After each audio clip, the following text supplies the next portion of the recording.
Hey, Jill here, Special Needs Mom Talks. I'm out in the middle of the woods, as you can see, probably here. Yeah, I thought I had something to say. I'm going to try to find that something to say. Down some rabbit holes, as I mention on here a lot, because I'm trying to be as honest as possible about the journey. I always get out of them and I always learn something. And I think as a human these days, it's hard not to fall down into some of these thought streams that are cycling around. So on cannabis and how that can shift you, I wanted to share one little experience I had with my son. And I always forget about this, but it's like one of the core ones that made me realize how much using cannabis was helping me. I was back in my old apartment, and we had a lot of therapists coming in when my kids, I just got divorced, moved out, getting a lot of services for my kids. And therapists were over, and my son was having some behavior problems, a lot of med changes, divorce, a lot of stuff going on for the kid.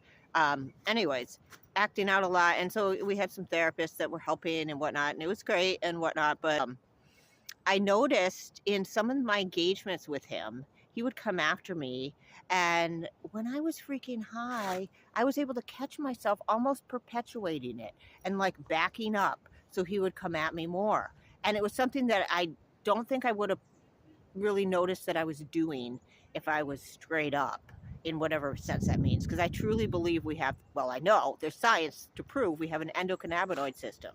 And I believe that when it is in a good state, you are going to naturally pick up on these things. And being running on cortisol or running out of it, and all the ways that I burnt out my system, I wasn't aware of how I was engaging in these moments.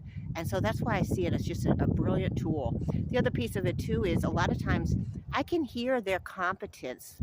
Like for instance, my son, I can hear his true voice. Sometimes we have to filter it through all the perceptions we have, all the things people have told us about our kids, all the behaviors and all the flack that we're dealing with, and we can't hear them sometimes. But when I'm using cannabis and I'm medicated, or however you want to say it, I can hear the voice and I can hear what he's trying to communicate. So that's a little gift. I thought I'd share that with y'all.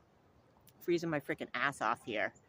And I have more to say about the need to look at all the variables as we try to find a cure for TSC that's not just done in laboratories and in the way that we have done science. I'm not saying that we don't need that, because we do, but I think we need all the big picture of everything that's impacting the TSC diagnosis, whatever's exacerbating it. Talk to the people that have had a lot of success, and the ones that are more oppressed, and talk to them with full respect for the path that they've chosen, and pull in this kind of data in a way that's non-invasive and not like this, oh, we're going to track you and capitalize off you for the rest of your lives because you have this condition. No, with respect, you have come here to this planet to teach us about the cracks in the entire network of systems. That's what I believe TSC is.